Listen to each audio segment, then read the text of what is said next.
Hablar un poco vamos a hablar un poquito de lo que es la epidurolisis y la radiofrecuencia pulsada epidural con un catéter navegable. Bueno, ya me conocen la gran mayoría. Yo soy Guillermo López, trabajo en la ciudad de Cuenca. Eh, para los que gusten, pues me tienen a las órdenes. Eh, Esta charla es de mi entera responsabilidad y todos los comentarios que se viertan en estas son de mi propiedad. No tengo conflictos de intereses.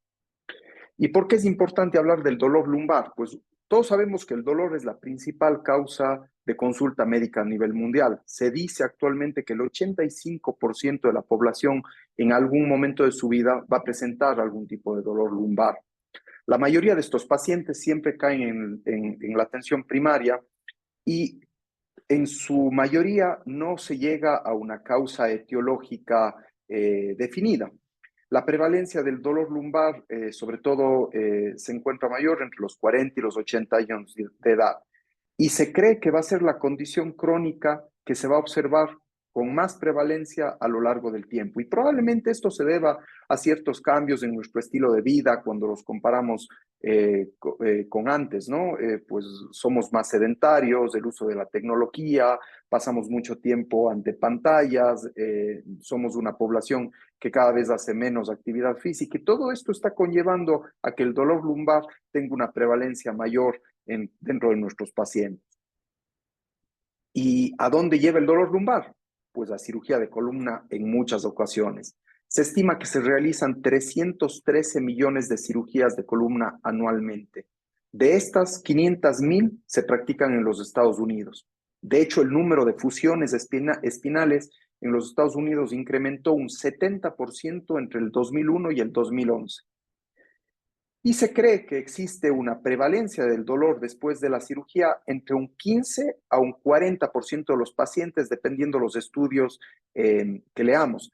Inclusive, no he puesto esos datos porque me parecían un poco más extravagantes, pero existen estudios que dicen que el dolor persistente después de una cirugía puede llegar hasta en el 70% de los casos de los pacientes postoperados de columna. De hecho, la Organización Mundial de la Salud, en sus guías actuales sobre el manejo del dolor lumbar, nos dicen que tenemos que evitar la cirugía para controlar el dolor. No, la cirugía no es un primer escalón en el tratamiento del dolor lumbar, básicamente. No es que está contraindicada, pero no debería ser nuestra primera opción terapéutica.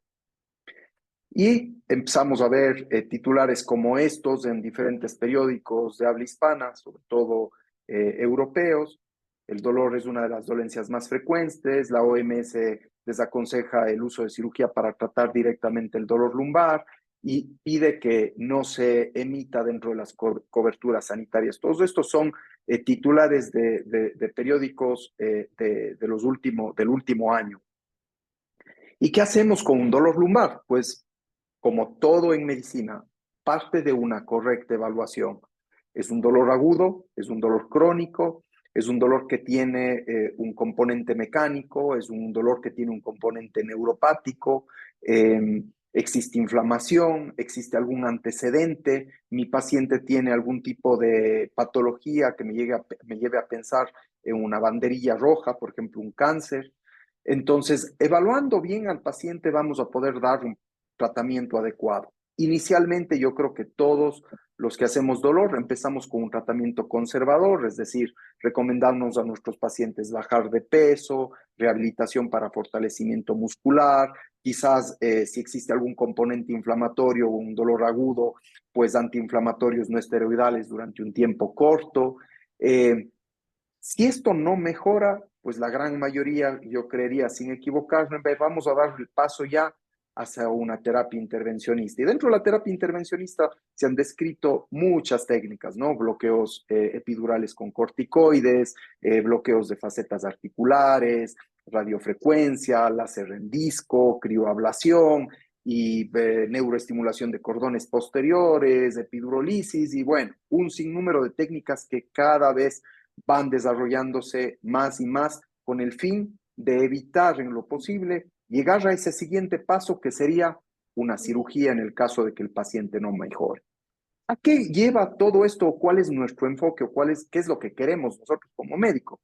Pues si ha fallado el tratamiento conservador, la terapia intervencionista, la cirugía, lo que queremos es, a finalidad, mejorar la calidad de vida de nuestros pacientes. Pero tenemos un grupo de pacientes que, a pesar de que se lleva todo este círculo, terminan con dolor. Y esto es lo que antes se conocía como el síndrome de espalda fallida, que actualmente tiene el nombre de síndrome espinal doloroso persistente tipo 2. Y el síndrome espinal doloroso persistente puede ser de dos tipos. El tipo 1, que es aquel dolor nuevo o persistente tras una terapia no intervencionista, y el tipo 2, que es el dolor persistente o nuevo tras una intervención quirúrgica de espalda que puede o no tener radiculopatía. Y habitualmente, ¿cómo lo manejamos? Pues ustedes que ven pacientes todo el tiempo de dolor saben que son pacientes muy difíciles de manejar y habitualmente necesitan un soporte farmacológico. Muchas veces, yo diría, casi el 100% de los pacientes, un soporte psicológico o psiquiátrico. Nuevamente empezamos con terapias intervencionistas y muchos de estos pacientes caen en una reintervención quirúrgica. Y para ello hay que tener en cuenta que entre el 20 al 36% de los pacientes con dolor postquirúrgico se están relacionados en algún tipo con una fibrosis tras el procedimiento.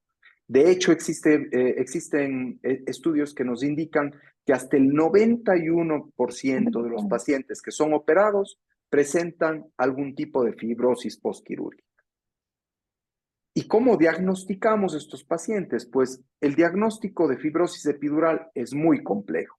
Los síntomas pueden aparecer en un paciente posoperado de cirugía tan tempranamente como a las 3 semanas o tan tardíamente como a los 6 meses.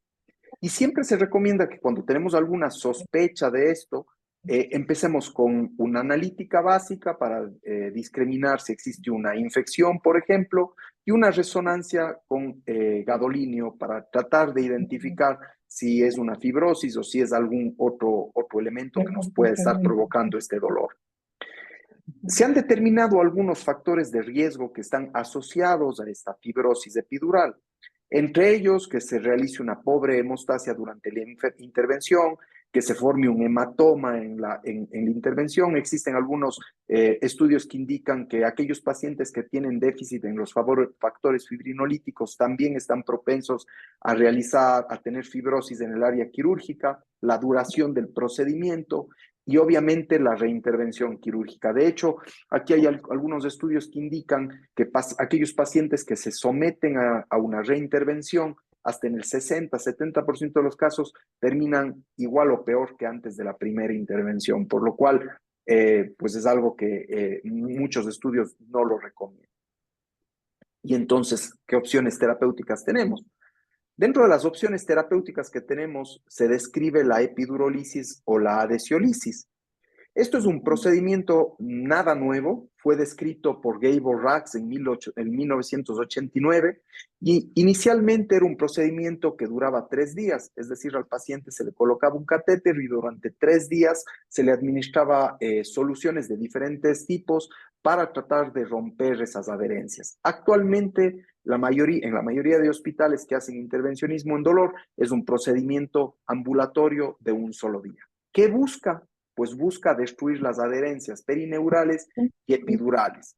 Utilizando diferentes tipos de sustancias, se han descrito, por ejemplo, el uso de soluciones Trabajando salinas igualito que el endógeno. hipertónicas, Dice, ya lo, la mía está dormida y no puedo abrir la puerta porque hace bulla.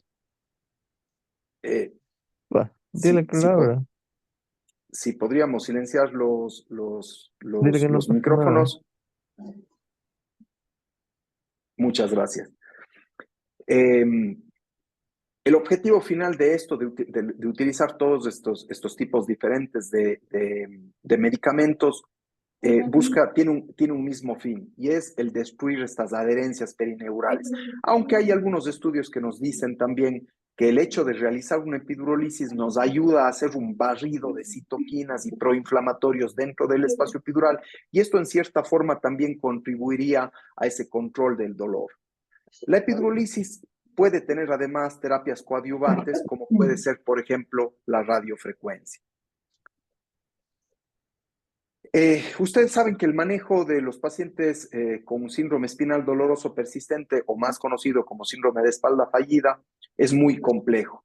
Requiere una demanda asistencial por parte de los pacientes a los sistemas de salud muy importante. Y es recomendable que todos estos pacientes tengan algún apoyo psicológico o psiquiátrico, ya que ustedes saben que el dolor crónico suele conllevar a cambios emocionales dentro de los pacientes. La epidurólisis en ciertos estudios ha demostrado que logra controlar el dolor entre un tercio al 50% de los pacientes que son sometidos por sospecha de fibrosis epidurales tras una cirugía de espalda. Sin embargo, no existe mayor evidencia sobre las diferentes sustancias que se utilizan. Es decir, existen estudios en los que indican el uso de solución salina hipertónica, hialuronidasa, esteroides simples, más volumen de lo normal. Sin embargo, ninguno de ellos ha demostrado ser superior a los demás. Y como todo en dolor, yo creo que todavía nos falta mucho por aprender sobre esta técnica, a pesar de que es una técnica que ya está entre nosotros, como les digo, desde 1989. La radiofrecuencia, por otra parte, la radiofrecuencia pulsada fue introducida en 1988 por Sluiter. A pesar de todos los años que disponemos de esta tecnología, todavía sus mecanismos de acción son desconocidos. Es una terapia que de hecho no es muy ampliamente usada en los Estados Unidos y se cree que su mecanismo de acción principal es por el campo eléctrico que produce alrededor del sitio en el que estamos buscando una lesión, más que el efecto térmico. Recordemos que tenemos radiofrecuencia pulsada y radiofrecuencia continua. La radiofrecuencia continua es una técnica neurodestructiva por calor, mientras la otra no lo es. Les voy a pedir que silencie a alguien, el micrófono está con el micrófono prendido y... Cristina, silencia todos los micrófonos. Cristina, por favor. Cristina, por favor, que nos ayude silenciando los micrófonos. Muchas gracias. Entonces, se explica o se piensa o se ha demostrado mediante microscopio electrónico que la aplicación de radiofrecuencia pulsada produce cambios sobre la microestructura de las neuronas, sobre todo a nivel mitocondrial, sobre los microtúbulos y los microfilamentos. Esto sobre todo es más notorio sobre aquellas fibras tipo A y tipo C que son de nuestro interés cuando hacemos tratamiento de dolor. ¿Y cómo está implicado el ganglio de raíz dorsal en la fisiopatología del dolor persistente? Bueno, se cree que la actividad de la microglia a nivel del ganglio de raíz dorsal cuando existe un dolor persistente está aumentada. Esto provoca una liberación de proinflamatorios y citoquinas que serían responsables de esta cronificación del dolor. Y la radiofrecuencia pulsada podría contribuir en cierta forma a disminuir esta actividad de la microglia y en cierta manera, pues controlar este dolor crónico en nuestros pacientes. Como no es una técnica destructiva, no es una técnica como la radiofrecuencia continua, se ha venido utilizado ampliamente durante mucho tiempo sobre ganglio de raíz dorsal. Esto ha mejorado el dolor radicular en pacientes. Se estima que entre un 30 a un 50% de pacientes que son sometidos a radiofrecuencia pulsada por dolor radicular persistente. Sin embargo, como todo en dolor, todavía nos falta mucho por aprender. ¿Cuáles son las indicaciones de estas técnicas? Pues las indicaciones sería el síndrome espinal doloroso persistente. Históricamente ha sido posiblemente la indicación más clara para hacer una epidurólisis con coadyuvancia de una radiofrecuencia o no, si es que existiría radiculopatía. También se describe el uso de la epidurólisis o adhesiolisis en pacientes que tienen una estenosis de canal, bien sea por trastornos de discos lumbares de tipo hernias, protrusiones, o incluso se han descrito casos de uso de epidurólisis en pacientes que tienen incremento de grosor del ligamento amarillo, o en aquellos pacientes que no cumplen criterios quirúrgicos por ser pacientes de riesgo o que simplemente no desean someterse a una cirugía. Entonces, es una buena opción para este grupo de pacientes que habitualmente los manejamos en consulta. ¿Y en qué consiste la técnica? Pues evaluar siempre, y voy a ser siempre enfático en que ante todo paciente una correcta evaluación. Hacer exámenes complementarios, como les había dicho, soportar nuestras decisiones en imágenes, en analíticas de tipo para ver si no existen otras condiciones que nos puedan estar provocando este dolor. Una vez que hemos seleccionado a nuestro paciente, tener una correcta monitorización de nuestro paciente, hacer esto en un ambiente estéril, hacerlo posiblemente en un quirófano y contar con los insumos adecuados para hacerlo. ¿Qué materiales habitualmente se requieren para hacer estos procedimientos? Pues se necesitan anestésicos locales, habitualmente se utilizan anestésicos locales sin epinefrina, de tipo lidocaína, bupivacaína, aunque se pueden utilizar otros tipos de anestésicos locales dependiendo de la práctica de cada hospital, soluciones salinas para dilución, que pueden ser hipertónicas o no, contraste yodado que sea compatible con la administración intratecal, jeringas, campos quirúrgicos, un intensificador de imágenes, obviamente, y los catéteres que pueden ser un catéter de epidurólisis o un catéter que nos permita hacer una multifunción, tanto epidurólisis como radiofrecuencia dentro del canal. Y actualmente contamos con estos dos tipos de catéter. Este es un catéter de epidurólisis, es un catéter que ahora les voy a enseñar, viene con un introductor y con un catéter radiopaco que es el que nos va a permitir introducirnos dentro del canal y verlo a través del intensificador de imágenes. La ventaja que tiene es que no es un catéter que tenga una punta lesiva, nos va a permitir actuar sobre las adherencias, sin embargo, sin provocarle daño a nuestro paciente. Y este sería un catéter multifunción que nos permite hacer una navegación epidural y nos permite además hacer epidurólisis y radiofrecuencia de ganglio de raíz por dentro del canal espinal. Es un catéter que, igual que el anterior, viene con un introductor y con un navegador que es muy parecido a un endoscopio, permite hacer rotaciones de la punta del catéter hacia izquierda o derecha, según requerimos cuando estemos haciendo el tratamiento. ¿Cómo se le posiciona al paciente? Pues el paciente se posiciona en decúbito supino, se recomienda que tenga un bulto en la zona de la pelvis o abdomen para elevar un poquito la zona sacra. No se recomienda el uso rutinario de antibióticos en estas técnicas, aunque existen algunos estudios que sí lo utilizan. Hay que hacer una muy buena asepsia del área. Recordemos que se utiliza el hiato sacro para acceder al espacio y es un área habitualmente sucia, contaminada, con lo cual la asepsia tiene que ser muy minuciosa. Habitualmente lo que se recomienda es hacer una imagen de la columna en una toma anteroposterior para determinar la parte central de la columna y luego en una imagen lateral se busca el acceso al hiato sacro para colocar el introductor. Previo a esto, obviamente, se recomienda la administración de anestésico local. Entonces, este es el catéter epidural. Como ven, tenemos el introductor, el catéter, que es radiopaco y que nos va a permitir observarle con el fluoroscopio, y el acople para la administración de medicamentos. Este es el catéter que les había comentado de neuronavegación. Como ven, con el movimiento de los dedos, el catéter va a girar hacia la izquierda o hacia la derecha y esto nos va a permitir tener un mejor manejo del catéter dentro del espacio epidural.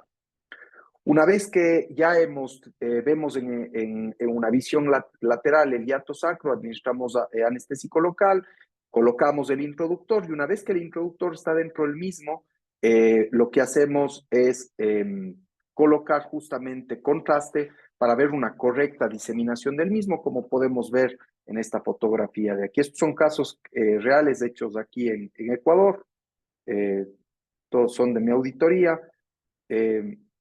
Aquí estaríamos viendo un poco, se coloca el introductor, empezamos a administrar contraste y este contraste pues va diseminando por el espacio epidural, se ve incluso cómo sale por las raíces nerviosas y una vez que tenemos una correcta comprobación de la aguja, pues sabemos que estamos en el sitio adecuado. Cuando ya el introductor está en su sitio, lo que se recomienda es hacer una epidurografía. Muchos de ustedes la conocen, la realizan. Buscamos esta imagen clásica del árbol de Navidad, más o menos así. El introductor está puesto, empezamos a administrar contraste y vemos cómo el contraste va impartiéndose por todo el espacio epidural, saliendo inclusive por las raíces nerviosas. Y lo que buscamos cuando hacemos una epidurografía con el fin de tratar al paciente es buscar los sitios de stop, ¿no? Donde ya no pasa el contraste. Para eso les traigo esta muestra, por ejemplo. Este es otro paciente al cual se le hace una epidurografía. Fíjense cómo el contraste va a ir avanzando, va a ir saliendo por las raíces nerviosas, sigue y más o menos llega a este punto y ya no sigue diseminando más, empieza a quedarse solo ahí. Y eso nos haría pensar que ahí existe algún tipo de fibrosis. Como ven, este paciente es un paciente que tiene una laminectomía más fijación, es una cirugía grande. El paciente 4 semanas posteriores a la cirugía inicia nuevamente con dolor, entonces se le planteó hacer este tratamiento. Una vez que ya sabemos que estamos en el sitio adecuado, que hemos hecho una epidurografía, lo que vamos a hacer es introducir nuestro catéter. El catéter, tanto el de neuronavegación como el catéter de epidurólisis, ingresa fácilmente a través del introductor y esto lo vamos a ir comprobando con el intensificador de imágenes, ¿no? Para ir viendo que nuestro catéter ingresa. Lo podemos ver primero en una vista lateral y luego lo que hacemos es verlo en una vista anteroposterior. Cuando estamos ya dentro del canal, lo que buscamos es, una vez que hemos identificado, este es otro caso, cuando hemos identificado el sitio de aparente fibrosis, vamos a dirigir nuestro catéter hacia la zona de la fibrosis para tratar de hacer una epidurólisis sobre la zona. Aquí podemos ver cómo el catéter se mueve dentro del canal epidural. Si se fijan, el contraste se localizó sobre todo en esta parte, no irrigó esta parte de acá. Entonces lo que yo estaba intentando hacer es introducir el catéter hacia el lado donde la paciente tenía dolor y además no iba el contraste. Esta es una imagen en espejo del mismo paciente. Justamente si se fijan, ya el catéter se dirige hacia la zona en donde había el stop, donde ya no había la administración de contraste. En la zona producimos una epidurólisis y posteriormente, como la paciente tenía una radiculopatía, procedimos a hacer una radiofrecuencia pulsada. Una vez que hemos localizado la punta activa en el sitio de SADO, procedemos a hacer esta epidurólisis o la radiofrecuencia en la zona. No existen parámetros estandarizados, existen muchos estudios. Hay estudios que utilizan 120 segundos, otros que utilizan 240 segundos, otros que utilizan incluso más tiempo, utilizan entre 45 y 65 voltios de salida a una temperatura, eso sí, siempre controlada, de 42 grados centígrados. La epidurólisis tampoco tiene estándares declarados. Se pueden utilizar volúmenes de inclusive hasta 60 mililitros descritos en la literatura. Se suele utilizar solución salina hipertónica, hialuronidasa, esteroides. Esto va a depender un poco de la escuela y de la práctica que tenga cada uno y de la confianza que tenga con los fármacos que conoce. Este es como se coloque el acople. Ya una vez que tenemos el catéter colocado, colocamos el acople y empezamos a administrar la solución. Perlas para llevarse a casa. El dolor lumbar tiene una prevalencia que está en constante incremento todo el tiempo. Existen factores de riesgos como son el sedentarismo, la obesidad, y son pacientes que probablemente no van a dejar de llegar a nuestra consulta. Las aplicaciones de esteroides y la radiofrecuencia sobre el ganglio raíz dorsal son técnicas muy usadas como terapias conservadoras cuando otros tratamientos han fallado. Existe evidencia en la literatura científica que indica que hasta el 50% de los pacientes sometidos a estas terapias pueden tener mejoría tras las mismas. La epidurólisis es una técnica bastante segura y efectiva en el manejo del dolor, incrementando la funcionalidad del paciente y la satisfacción del mismo en cuanto a su manejo del dolor. Y la radiofrecuencia epidural sobre el ganglio de raíz dorsal ha resultado ser muy útil como una terapia coadyuvante en aquellos pacientes que tienen radiculopatía y que son de muy difícil manejo. Esto es un poco la bibliografía. Muchísimas gracias. Me encantaría escucharles si tienen alguna duda.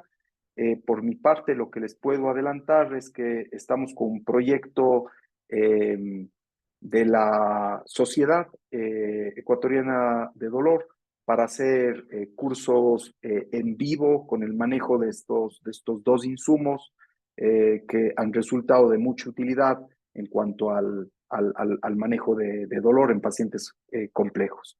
Muchísimas gracias por su atención en un sábado en la mañana, que siempre es más fácil quedarse en cama que venirme a estar escuchando a mí. Un saludo, amigos. Y me quedo pendiente para las preguntas. Muchas gracias, Guillermo. Un excelente tema. Estamos dispuestos a las preguntas que quieran hacerle al doctor Guillermo.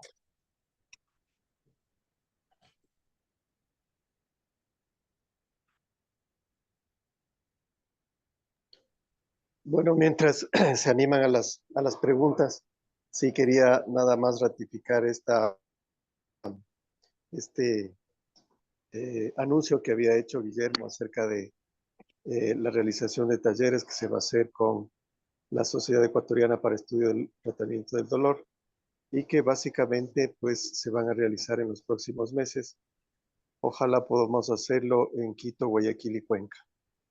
La segunda cosa, dar la bienvenida. También tenemos algunos profesionales conectados de Latinoamérica. Este proyecto de educación médica continua está ya muy difundido en FEDELAD, así es que hay algunos profesionales de Latinoamérica que también se han conectado. Me parece que estamos como 150 asistentes ya en este congreso. Solamente una pregunta mientras se animan el resto de colegas. Guillermo, no sé cuál es el cuidado post realización de este procedimiento. Es un procedimiento de rutina, pero ¿cuáles serían los cuidados posteriores? ¿Cuánto tiempo permanece en el hospital? Y luego, ¿cuándo lo vuelves a ver al paciente? A ver, esto es práctica personal, les voy a dar experiencia personal. Es un procedimiento ambulatorio, yo no hospitalizo a mis pacientes. El procedimiento se hace, por ejemplo, a la mañana y al cabo de una hora yo envío a mis pacientes a casa, ¿sí? Los tengo un rato en recuperación, veo que no tengan mayores problemas y les envío a casa, eso sí, con todas las indicaciones que deben saber, con todas las cosas toda la información que necesitan. Les suelo decir que puede ocasionarles cefalea. En algunos pacientes el incremento de la presión dentro del canal epidural se puede traducir en una cefalea. Entonces puede haber tinnitus, puede haber cefalea, puede haber algo de mareo. Entonces siempre les digo que habitualmente son síntomas normales que suelen ceder con cualquier tipo de analgésico. Y si esto persistiera, pues les indico que tienen que avisarme y acudir nuevamente a la consulta. También les doy los signos de alarma que deberían tener en caso de que se presentaran: pérdida de fuerza en las piernas, fiebre, que podrían indicar que existiría una infección, y lo mismo les doy la recomendación de venir a mi consulta. No utilizo antibióticos rutinariamente para nada. Es un procedimiento, como les digo, ambulatorio. Lo hago, eso sí, con mucha asepsia. Lo que suelo hacer primero es una asepsia con clorexidina y alcohol en la zona quirúrgica, luego hacer nuevamente una desinfección con alcohol previo a iniciar el tratamiento, y hasta el momento, gracias a Dios, y espero que siga siendo así, no he tenido problemas. También les explico a ciertos pacientes, sobre todo aquellos pacientes que tienen algo de paresia o parestesia previa, que este procedimiento puede empeorar hasta en cierto punto por unos días la paresia, para que no se asusten. Es decir, intento darles toda la información que puedan requerir. Veo que me están preguntando por el chat la solución y los fármacos que yo utilizo. Yo utilizaba solución salina hipertónico, y digo utilizaba porque finalmente no vi una diferencia mayor entre utilizar una solución salina hipertónica y utilizar una solución salina normal. De hecho, cuando me formé, lo que utilizábamos era solución salina hipertónica fría. Actualmente en mi práctica lo que hago es utilizar solución salina al 0,9% a temperatura ambiente. Soy más bien partidario de utilizar corticoides de tipo dexametasona. No me gusta utilizar corticoides particulados cuando estoy utilizando esta técnica. Y en lo que sí soy muy enfático siempre es en que debemos utilizar contrastes yodados compatibles con administración intratecal, ya que si en algún momento existiría algún problema de administración de fármaco, se pincharía intratecalmente, pues requerimos saber que tenemos los fármacos asociados. En cuanto a los volúmenes que yo suelo utilizar, no suelo superar los 30 mililitros cuando estoy haciendo cualquiera de las dos técnicas, aunque como les he dicho, está descrito hasta 100 mililitros de uso. Ustedes saben que cuando se realiza epiduroscopía, por ejemplo, existe un canal por el que se está administrando líquido para justamente poder tener una buena visibilidad. En estos casos, en la mayoría de casos, se utiliza 100 mililitros, aunque existen literatura en la cual indican que se puede utilizar hasta 300 mililitros, que para mí ya me parece un poco una exageración.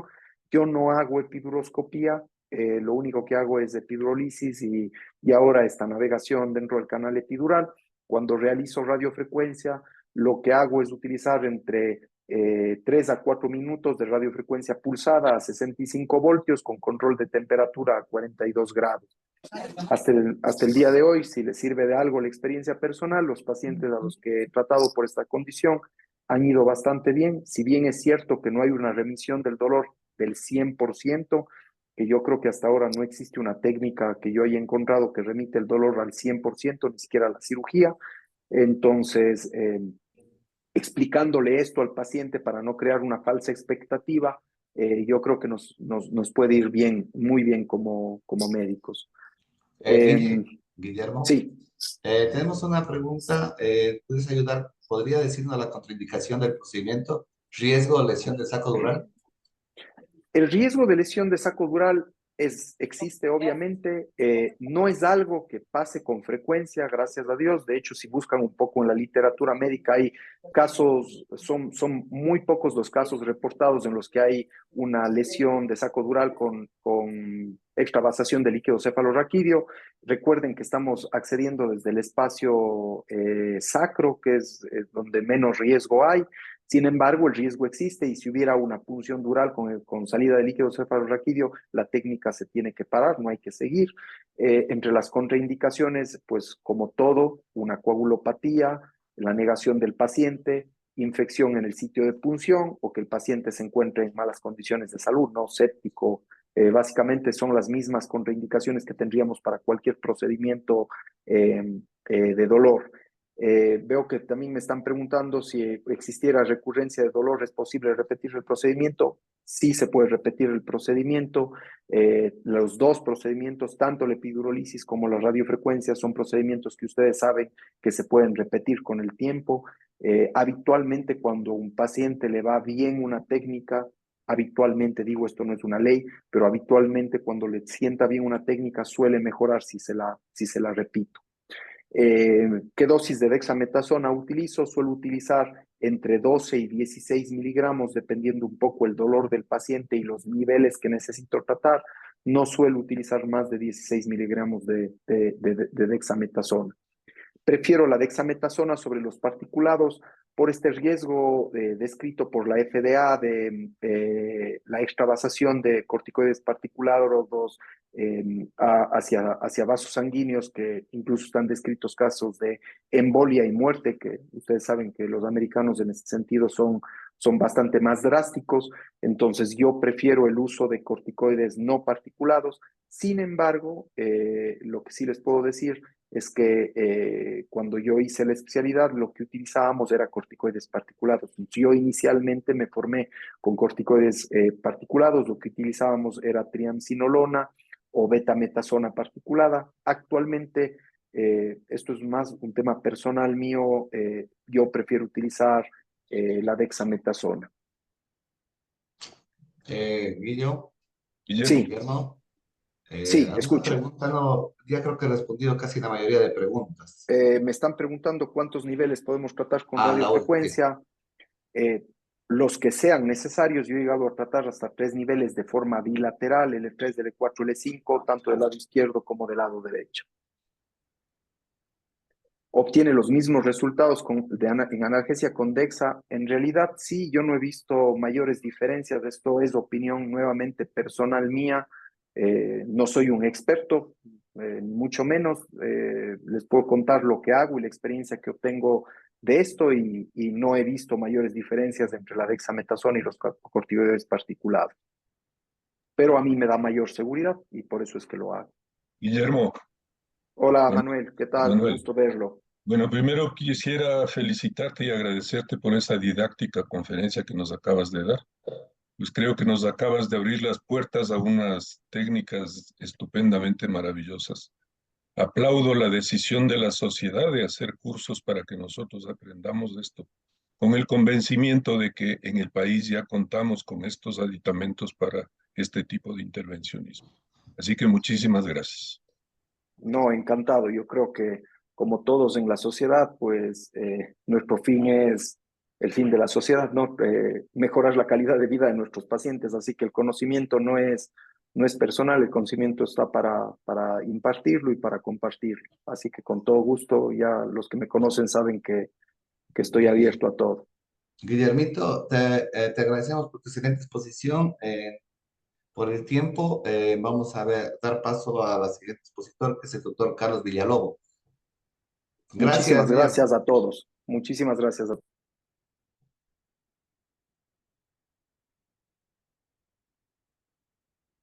Eh, la excelente exposición del doctor Guillermo. Vamos a continuar con el doctor Carlos Villalobos, que es de Perú.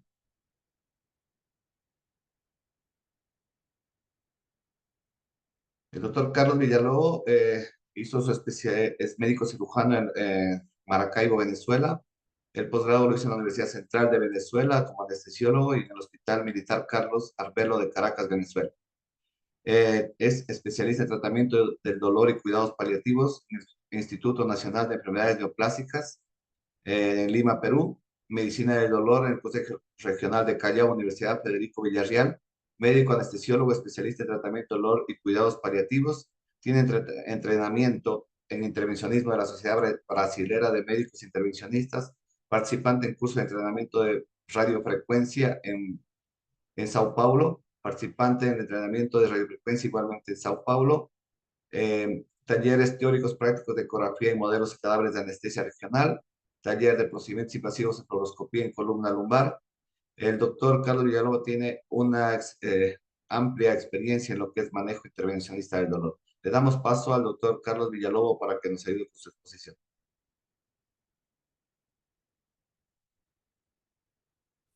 Hola, buenos días con todos. ¿Se escucha? Sí, Carlitos. Ok, ¿se ve la exposición?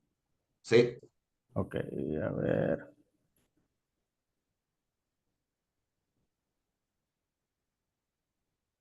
¿Ya se ve completa? sí, sí se ve. Ok. Gracias a todos por estar acá. Yo sé que es difícil estar conectado un sábado en la mañana, pero vamos a tratar de hacer esta charla un poquito rápida y amena y que se lleven alguna información que les pueda servir en su práctica diaria. Entonces, el, cuando hablan de dolor lumbar, por ejemplo, en mi práctica diaria, para mí es la primera causa o la mayor cantidad de pacientes que atendemos de forma diaria es por dolor lumbar y obviamente tenemos que saber cuál es la definición de dolor lumbar, se define como un síndrome musculoesquelético cuyo conjunto de síntomas presenta un dolor que va desde el reborde costal, de las costillas flotantes, hacia la región, hasta la región sacra, hasta la parte superior de la región sacra. Entonces, este síndrome doloroso puede comprometer también a regiones a distancia, como en las regiones glúteas, y provocando, o además provocando una disminución de la función. Entonces, la prevalencia, como les dije anteriormente, el dolor lumbar es una patología muy frecuente. Tiene una mayor incidencia entre la cuarta y quinta década de la vida, pero ahora con más frecuencia vemos pacientes de la tercera década viniendo a la consulta por lumbalgias crónicas y una prevalencia bastante alta, entre 65 y 80%. De todos los pacientes de lumbalgia, hay un promedio entre 5 y 20% en diferentes series que terminan en lumbalgia crónica. Es un problema de salud pública. Y aquí hay algo interesante, que el tratamiento quirúrgico podría ser ineficaz en el 40% de los pacientes. Es un tema aparte, pero básicamente está relacionado con el diagnóstico, ¿no? Con el diagnóstico y la indicación de la cirugía. Y casi el 20% va a requerir otra cirugía más. Entonces, ¿cuál es el impacto de la lumbalgia? 2/3 de todos los adultos en su vida experimentan dolor lumbar.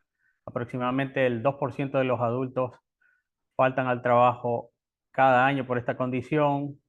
Es la queja más común de los adultos en su vida laboral. Ya como les dije, ya no es de la cuarta y la quinta, sino a partir de la tercera década que estamos viendo frecuentemente.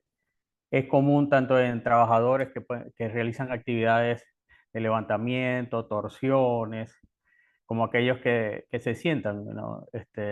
Nosotros en la pandemia, por el trabajo a distancia, recibimos una cantidad impresionante de dolores lumbares de pacientes que pasaban 8 y 12 horas sentados en una silla.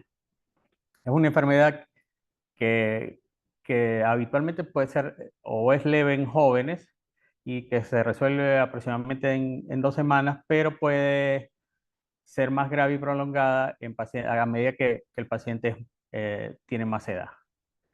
Es después de la infección respiratoria la razón más común de consulta médica, y si los pacientes no mejoran en 4 semanas, bueno, luego de tratamiento conservador es importante una evaluación adicional o una derivación adicional, dependiendo del médico que lo reciba, ¿no? Que lo trate. Bueno, las etiologías hay causas y factores de riesgo para desarrollar lumbalgia. Entonces, las causas son multifactoriales, ya sabemos. Básicamente se trata de factores estructurales o alteraciones del sistema musculoesquelético y el estado de salud. También hay factores sociales, que condiciones laborales desfavorables. Eso lo vemos bastante en nuestros países. Posturas extremas en los trabajos, esfuerzos físicos y largas horas de trabajo. Y bueno, como ya sabemos que la parte afectiva y la parte psicológica es muy importante en el dolor y las experiencias de cada paciente, es muy importante que el factor psicológico va a jugar un papel muy importante tanto en la percepción del dolor como en el afrontamiento de esta patología. Algunas causas de dolor lumbar, ya sabemos las más importantes, son las contracturas musculares, luego vienen los cuadros degenerativos, la hernia del disco solo en un 4%, algunas series llegan a decir que son hasta el 10%, el canal estrecho lumbar que es aproximadamente 3%, fracturas 4%, listesis 2%, el cáncer por debajo de 1% y así otras. También es importante hacer diagnóstico de enfermedades o patologías que se producen fuera de la columna lumbar y que pueden, su primer síntoma, establecerse como un dolor lumbar, ¿no? Es importante pensarlo, ¿no? Entonces, cuando uno ve un paciente con dolor lumbar, lo más importante es saber si es agudo o crónica. Y la otra cosa importante también es detectar banderas rojas, ¿no? las banderas rojas que nos permiten saber si el paciente lo vamos a tratar, lo vamos a derivar. Entonces, ¿qué me preocuparía a mí? Dolor intenso de reciente aparición, pacientes con pérdidas de peso, pacientes con fiebre, eh, pacientes con historia de uso de corticoides o abuso de drogas. Y en cuanto al examen físico, que el paciente tenga caudequina, pérdida de control de esfínteres, disminución del dolor o de la fuerza muscular de la función o de la fuerza muscular de alguno de los miembros. Entonces sería un paciente que probablemente tendría que ser referido a otras especialidades para tratarlo. ¿Cuáles son los factores que hacen que se mantenga y se cronifique el dolor lumbar? Bueno, el dolor lumbar sigue un patrón de curso episódico marcado por periodos de remisión y exacerbación. La recuperación y el mantenimiento va a depender de factores físicos y también de psicológicos. Como les dije, entre el 5 y 20% de los pacientes con lumbalgia se cronifican, dependiendo de la serie. Esto produce que más del 70% de los costos de esta dolencia, y además de ese 70%, 20% se va en los pacientes crónicos. O sea que es un problema de salud pública y que origina bastantes gastos por todos los sistemas de salud. Además de la persistencia de los factores que han originado el dolor y lo que conduce a cronificar, hay factores que, que son tan claves como evitar la actividad diaria y el miedo al dolor. Entonces, lo que pasa en estos pacientes es que uno ve con frecuencia que no quieren, en su casa, ¿no? Quieren estar acostados, no quieren ir al trabajo, evitan cualquier movimiento brusco o hacer alguna actividad habitual porque tienen miedo de sentir de nuevo el dolor. Y bueno, podemos afirmar que lo que dije, el factor psicológico también es un papel importante en la transición del dolor agudo al crónico. Entonces, en el diagnóstico, básicamente hay que establecer dos tipos de dolor. El dolor axial, que es el dolor que no es irradiado, y el dolor con irradiación, o el dolor radicular. Entonces, sí es importante definir, porque en base a eso vamos a tomar decisiones en cuanto a seguir o la etiología de este cuadro clínico.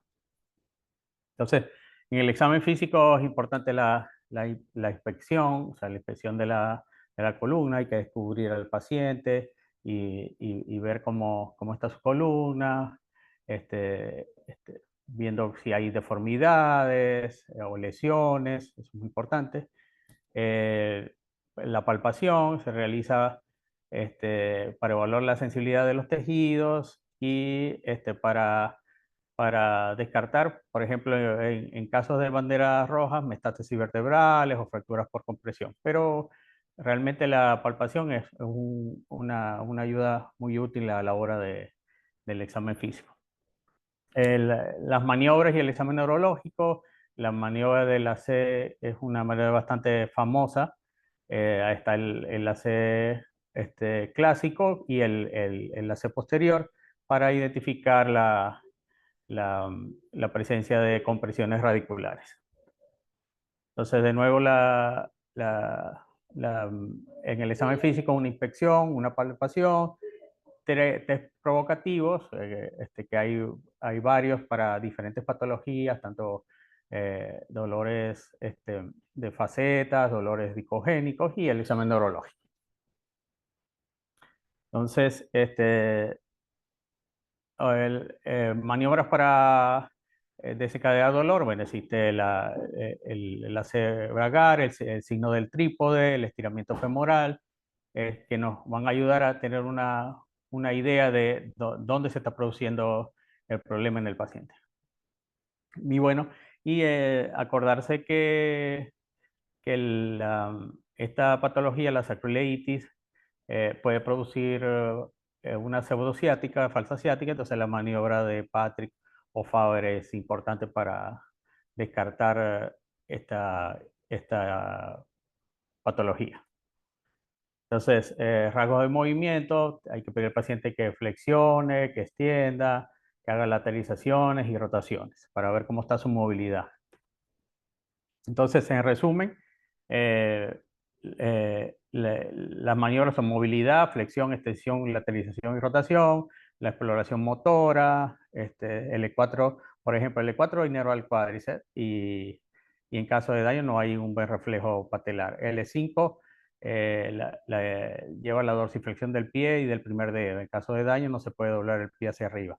S1 inerva los sóleos y los gastrocnemios y problemas para el reflejo aquiliano y la flexión plantar del pie y del primer dedo. Eso es básicamente para patologías más frecuentes como son las lumbalgias en el E4 y el E5, que son las más frecuentes, o el E5 S1.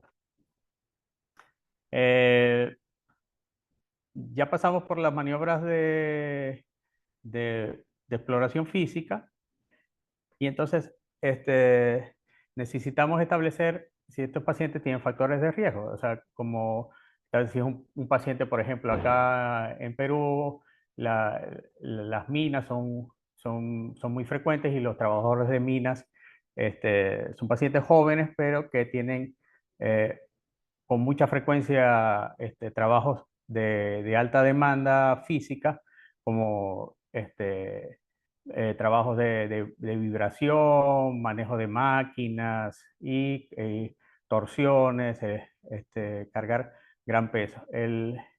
Aunque la mayoría de los trabajos no son de buena calidad, obviamente la obesidad es un factor que conlleva el agravamiento de la patología lumbar. El tabaco dice que hay una asociación positiva con el tabaco y la aparición de dolor lumbar crónico. Y bueno, las actividades físicas en el trabajo, no solamente las que le conté, sino estar mucho tiempo de pie o mucho tiempo sentado también son desencadenantes de dolor lumbar. Entonces, de nuevo, es muy importante que los pacientes sigan una actividad deportiva, mientras que para algunos no existe relación entre la actividad deportiva y el desarrollo de dolor lumbar, otros encuentran el deporte un efecto protector. Realmente la actividad deportiva se basa en deportes de competición. Si vemos pacientes que hacen o los pacientes que juegan fines de semana, son frecuentemente que tienen problemas de dolor lumbar. Lo que sí se ha relacionado con un factor de riesgo es la inactividad física. Parece que el ejercicio contribuye a evitar la cronificación del dolor lumbar. Y bueno, no hay evidencia concluyente sobre la inactividad y factor de riesgo lumbar, pero en algunas series refiere que sí hay relación de la inactividad física y la aparición de dolor lumbar. Entre las pruebas complementarias, lo más común es si el paciente tiene un dolor lumbar de más de 4 semanas, se le pida una CIMAG.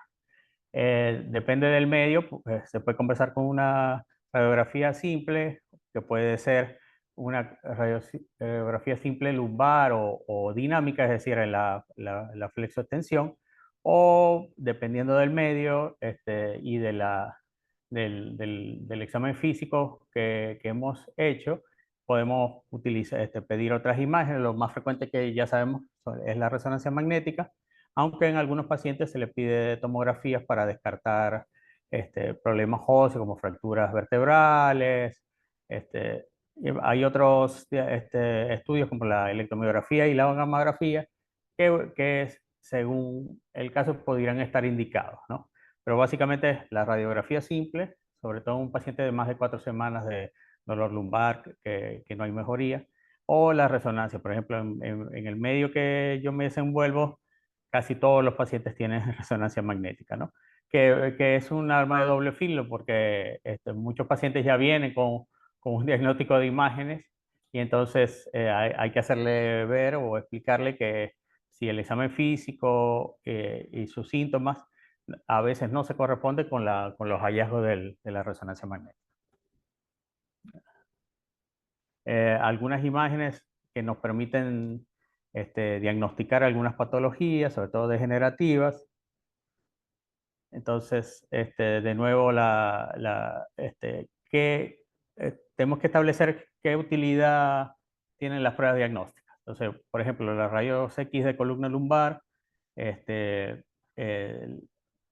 el estudio más frecuente, nos da información acerca de disminución del espacio discal, esclerosis de los platillos vertebrales, presencia de osteofitos, y se estimó que la prevalencia de las lesiones degenerativas en las rayos X simple, personas asintomáticas, era de 42.7%. Entonces, lo que yo les decía, que hay mucha disociación entre los síntomas y la aparición de eh, lesiones en las imágenes. Entonces, es muy importante dirigir esa imagen y tener en cuenta de que los pacientes, evitar que el paciente ya venga con una imagen previa, sino nosotros indicarle al paciente una imagen ya dirigida con el examen físico y no pedir imágenes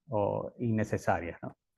Entonces la resonancia, como les dije, le presenta ventajas: mejor visualización de tejidos blandos, médula, canal medular, también tiene ausencia de radiaciones ionizantes, y bueno, nos permite, en el caso de mi medio, una evidencia para alguna evaluación física que yo determine. Entonces puedo pedir la resonancia como evidencia para las coberturas de los seguros médicos, que en estos tiempos es muy importante. Entonces, en cuanto al tratamiento médico, hay tratamiento no farmacológico y tratamiento farmacológico. Entonces, en cuanto al tratamiento no farmacológico, ya sabemos, medicina física, ejercicio, educación del paciente. Entonces, lo que se recetaba o se sigue recetando es el reposo en cama. Ya sabemos que el reposo en cama tiene que ser lo más corto posible, sobre todo en dolor lumbar agudo, pero solamente se indica por unos días, unos pocos días. Eh, Habitualmente lo que se recomienda es que el paciente tendría que mantener su actividad física habitual, ¿no? Y la actividad que pueda, sobre todo si es un dolor crónico con regularización, pudiera darse descanso médico, pero por algunos días, y tratar que el paciente se reincorpore lo más pronto posible a su actividad diaria y a su actividad laboral. Haciendo énfasis que hay actividades laborales que pudieran agravar el cuadro clínico, entonces eso lo tendríamos que evaluar en cada paciente. El ejercicio, vemos con frecuencia que el ejercicio es muy útil para aumentar la capacidad de los pacientes. En las terapias físicas ahora cuentan en algunas con escuelas de espalda, que son bastante útiles para mantener la postura y mantener la tonificación muscular y evitar la cronificación. ¿Qué otros tratamientos hay entre los tratamientos no farmacológicos? Los tratamientos manuales. Bueno, están los masajes, está la manipulación. Casi todos de estos, a pesar de que se usan frecuentemente en las terapias físicas, no tienen mucha evidencia científica. Otros tratamientos, como los tratamientos físicos, que son creo que el día a día de las unidades de medicina física y rehabilitación, está la termoterapia superficial, el uso de estimulación eléctrica transcutánea como los TENS, las tracciones, el uso de fajas lumbares. Casi todas estas producen un alivio temporal y lamentablemente no cuentan con mucha evidencia científica que las apoye, pero aún así se siguen indicando en cuanto a las fajas lumbares o las ortesis. Tengo que reconocer que las indico solamente por periodos de 1 máximo 2 semanas. Y porque el uso prolongado puede producir o produce atrofia muscular y puede posteriormente agravar el cuadro. Entonces, ante los tratamientos farmacológicos ya sabemos lo habituales, el uso de paracetamol, el uso de AINES, y el uso de opiáceos. Los opiáceos es importante que este tipo de medicamentos se haga de manera pautada y supervisada. Es decir, que el paciente que necesite por la intensidad del dolor moderado a severo recibir opiáceos sea evaluado y que debe tener una pauta y una supervisión estricta para evitar los efectos secundarios que ya sabemos de todos los opioides. En cuanto a los miorelajantes, están los miorelajantes benzodiazepínicos que pudieran tener un poco más de evidencia, como el diazepam, y los no benzodiazepínicos, que por lo menos aquí en Perú el más frecuente es la ciclobenzaprina, no muestran resultados concluyentes, ¿no? Entonces, básicamente mejoran por un par de semanas y casi todas las formulaciones que hay, o muchas formulaciones, es asociar miorelajantes con antiinflamatorios, ¿no? Entonces, obviamente todos estos tratamientos son por corto tiempo, ¿no? Deben ser recetados por no más de 2 semanas. O algunos otros tratamientos como los antidepresivos, los tricíclicos tienen mejor evidencia. En cuanto a los corticoides, esto se refiere a los corticoides no inyectados en forma directa, sino inyectados en vía sistémica, es decir, de forma intramuscular. Al parecer no tienen mucha evidencia científica. La vitamina B, con frecuencia los pacientes piden que le recetemos vitamina B o asociaciones que hay vitamina B con diclofenac, con AINES o vitamina B con corticoides. Entonces, pero la verdad es que no hay suficiente evidencia para indicar el uso de vitamina B.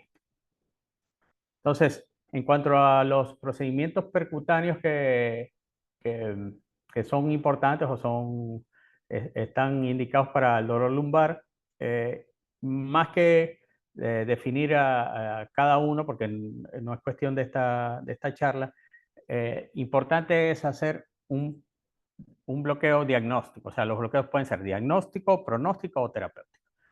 Es decir, yo evalúo a mi paciente pensando en, por ejemplo, un dolor de origen facetario, y el bloqueo diagnóstico es el que me va a confirmar el, el- el diagnóstico de dolor de origen facetario. Puede ser por una sinovitis, por ser una hipertrofia facetaria, pero ya yo evalúo a mi paciente y le propongo un bloqueo. Ese bloqueo puede ser diagnóstico, es decir, el alivio solamente es por unas horas, y entonces eso va a hacer que ya yo sé que la patología viene de ahí, pero el paciente va a necesitar otro tratamiento para que ese alivio que consiguió con el bloqueo se mantenga en un determinado tiempo. Entonces, obviamente el bloqueo puede ser pronóstico, es decir, que yo hago un bloqueo y no se alivie el dolor. Entonces, tengo que reevaluar ese paciente para buscar cuál es la fuente de ese dolor. Y terapéutico, porque muchas veces solo el bloqueo se convierte en un tratamiento para el paciente, ¿no? Y le da un alivio a mediano plazo. Entonces, ¿qué indicaciones para estos tipos de procedimientos? El dolor que no alivia con tratamientos conservadores o convencionales, dolor moderado severo que no permite realizar medicina física, uso de altas dosis de analgésicos. Básicamente, los procedimientos intervencionistas fueron establecidos en la cuarta escala de la OMS, ¿no? pero realmente luego eso se revisó y los han puesto como en la baranda de la escalera, cosa que los procedimientos intervencionistas pueden estar en cualquier etapa del manejo del dolor. Básicamente pensando como sabemos, el manejo del dolor es multidisciplinario. O sea, a mí me envían este paciente para mejorar su cuadro doloroso que no ha aliviado con los procedimientos convencionales, y básicamente controla el dolor y el paciente regresa a hacer terapia física o regresa al médico que lo refirió para que le siga indicando algunas otras medidas para el manejo de ese dolor. Entonces, ¿qué evidencia hay en el uso de estas técnicas, sobre todo en las de dolor lumbar? Bueno, son variables. Realmente las evidencias para los procedimientos son buenas. Sobre todo desde el punto de vista del día a día, nosotros vemos que los pacientes mejoran con este tipo, a pesar de que muchos, este, la- la- la, mm, el uso de estudios clínicos es cada vez más riguroso, y las conclusiones a veces para nosotros los que hacemos intervencionismo son desalentadoras, sobre todo cuando dicen que un procedimiento que hacemos día a día no tiene evidencia y no se recomienda, ¿no? Entonces, quizás ahí la medicina, desde ese punto de vista, a veces le hace daño a algunas técnicas, cuando ya sabemos que sí funcionan y sí mejoran al paciente, ¿no? Pero básicamente en este estudio revisaron estudios de revisiones, guías práctica clínica, controlados aleatorizados, RCT, y básicamente se revisó el dolor lumbar, pero crónico. Entonces, se, se dieron las pautas de la guía europea, la Sociedad Americana de Dolor, una guía vasca, la guía SNICE, y las guías de la CIP, que son básicamente las que nosotros, los intervencionistas del dolor, nos guiamos, ¿no? Por las guías así. Y entonces, por lo menos, en este estudio, el bloqueo epidural para el dolor lumbar, en las guías europeas se le dio un nivel de evidencia CD, en las guías americanas aceptables, y en la CIP buena, ¿no? En cuanto al bloqueo facetario, lo vemos igual, ¿no? Las guías americanas y la ACIP le dio aceptable, pero básicamente uno ve la recomendación y dice, a veces no se puede recomendar, otros individualizar, y yo creo que lo más importante es eso, ¿no? Que son aceptadas y que hay que decidir si hacer un procedimiento individualizando un paciente, más que las recomendaciones son una guía, pero no es es la decisión del médico y la evaluación que va a permitir que ese paciente se beneficie de alguna de estas técnicas. Bueno, inyecciones intradiscales no las recomiendan. Vemos que, por ejemplo, otras como la toxina botulínica tampoco se recomienda, bloqueo sacroiliaco igualmente. La radiofrecuencia facetaria sí, es una recomendación también individualizada. En cuanto a la radiofrecuencia facetaria, hubo un estudio del New England que le hizo bastante daño a esta técnica, pero básicamente luego, gracias a los médicos intervencionistas, hemos podido de nuevo realizar todas estas técnicas que son de beneficio del paciente. Las técnicas intradiscales aceptables, tendrías que evaluar al paciente. La radiofrecuencia ganglionar dorsal dice pobre, pero bueno, el día a día sabemos que esta técnica es buena y que la hacemos en pacientes que no tienen ninguna otra indicación y que nadie le ha dado solución a su problema, ¿no? Y bueno, la estimulación medular, que es una piedra angular en el manejo de dolor lumbar crónico refractario, también tiene, eh, es aceptable, ¿no? Entonces, otra vez revisando un poquito en cuanto a esta revisión de la Sociedad Americana de Médicos Intervencionistas del 21, también refiere que para hernia del disco, tanto bloqueo epidural, tiene una evidencia nivel 1, tanto el epidural caudal como el interlaminar, como el transforaminal tiene buena evidencia, ¿no? Cuanto a la estenosis espinal o el canal estrecho lumbar, la evidencia es grado 3, grado 2, para procedimientos caudales o como el que habló el doctor anteriormente, la epidurolisis tiene un buen nivel de evidencia. También para el dolor axial, sin dolor facetario o sacroiliaco, también hay los procedimientos caudales, lumbares, interlaminares, tienen buena evidencia. Para el síndrome de espalda fallida, la evidencia también es de alta calidad para el bloqueo caudal, interlaminar, con o sin corticoides, y la epidurolisis o adhesiolisis también tiene un buen nivel de recomendación. Es decir, que todas estas técnicas están disponibles, básicamente necesita una capacitación y que podemos darle solución o alivio a muchos pacientes que tienen dolor lumbar crónico donde la cirugía no, no está indicada o cuando la cirugía no es la solución para estos pacientes. Y bueno, eso era todo lo que tenía en la mañana de hoy para ustedes. Muchas gracias por su atención. Espero que no los haya aburrido mucho y gracias al doctor Alex por la invitación y a la Sociedad Ecuatoriana de Dolor.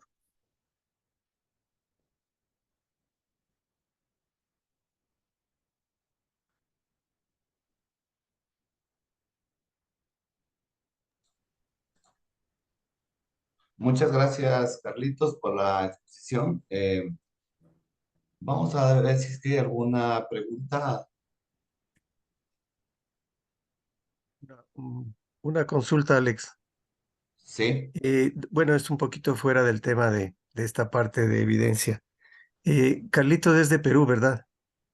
Es venezolano, pero vive en Perú. Ah, ya, Por ya, su vida sí, sí, Rafael. sí, allá, sí. Bueno, bueno, en la FEDELAD un poco hemos conversado con la presidenta actual. No sé cuántos socios activos ahora hay en Venezuela, ya en la Sociedad Venezolana de Dolor. Bueno, ya yo tengo 20 años en Perú, sí conozco algunos especialistas, pero ahorita no sé cuál será antes, hace 20 años, muchos estaban activos tanto en ambas sociedades, como la Sociedad Venezolana y la FEDELAP. No sé si Ya. eso ha cambiado, ¿no? Porque mucha gente ha emigrado, ¿no? Sí, sí, algo así me decían. Gracias, Sí. gracias, Carlito.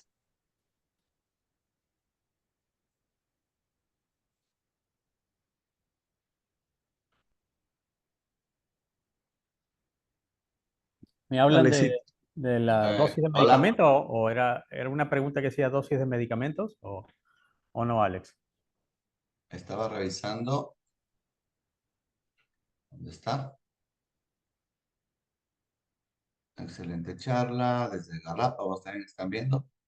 Eh,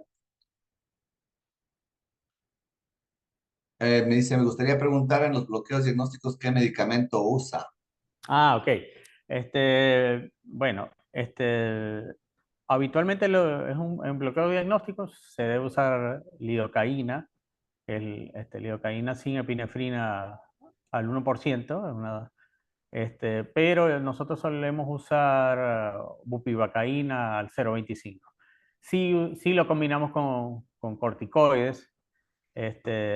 Yo sí todavía uso particulados. El doctor dice que solo ahora usa Dexa. Nosotros usamos el menos particulado de todos, creo que es la betametasona.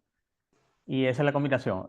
Bupi, vacaína, levobupi a dosis de 0,25 con algún corticoide, ¿no? Que puede ser dexametasona o un corticoide particulado. Muchas gracias, Carlitos. Te agradecemos tu excelente exposición. Vamos a continuar con la siguiente charla. Perfecto, muchas gracias a todos. Gracias, Carlitos. Bueno, con la siguiente charla la voy a dar yo. Igual soy moderador, pero voy a ayudar con una charla.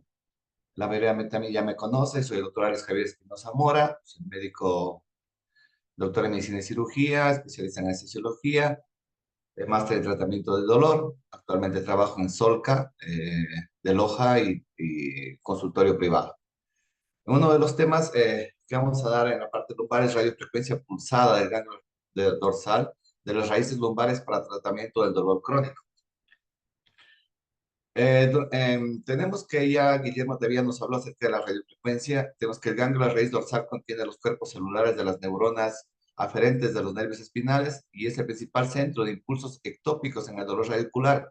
Es por eso que constituye una diana terapéutica para realizar un tratamiento con radiofrecuencia o un bloqueo. Tenemos que la aplicación de radiofrecuencia inició hace más de 30 años y la radiofrecuencia pulsada es un poco más joven, que se inició en 1998. La radiofrecuencia pulsada utiliza corrientes cortas de calor y periodos relativamente largos de silencio que permiten la dispersión del calor, con lo que se puede aplicar altas frecuencias con mayores voltajes sin mantener temperaturas altas que pueden producir daños permanentes, como suele suceder cuando hacemos radiofrecuencia convencional, que es a temperatura de 80 grados. La temperatura para la radiofrecuencia pulsada es 42 grados. Tenemos que la radiofrecuencia pulsada del ganglio raíz dorsal se indica específicamente en dolor radicular de diferentes orígenes. En el ganglio raíz dorsal se prefiere el uso de la radiofrecuencia pulsada a la radiofrecuencia convencional debido a que hay mayor seguridad y menores complicaciones durante el procedimiento. El mecanismo de acción no está claro aún el mecanismo. Los hallazgos en vitro y en vivo indican que generan campos eléctricos magnéticos y térmicos que llevan una alteración neuronal, morfológica, bioquímica y funcional y que podrían contribuir a la neuromodulación del sistema nervioso. Los campos eléctricos que produce la punta del electrodo o aguja que usamos en la radiofrecuencia están limitados casi a 0,5 milímetros de la punta del electrodo. Cuando hacemos radiofrecuencia convencional es a la parte lateral de la punta del electrodo, y cuando hacemos a nivel radiofrecuencia pulsada indica que es específicamente hacia la punta, 0,5 milímetros hacia adelante. Otra literatura también habla que la acción es hasta 1 centímetro. Alex, ¿podrías Sí. por favor poner tu pantalla en completa? Perdón. Ahí está. Sí, ahora se ve. Gracias. Ya. Tenemos que la mayoría de los cambios ocurren a nivel subcelular, se produce distribución de los canales iónicos, edema del endoneuro, depósitos de colágeno, anomalias en estructuras mitocondriales, disrupción y desorganización de microfilamentos y microtúbulos. En efecto, la radiofrecuencia pulsada ayuda a activar toda esta liberación de citoquinas, todos los factores de actividad neuronal y todo, entonces hace que bloquee específicamente el calor que produce la aguja en su.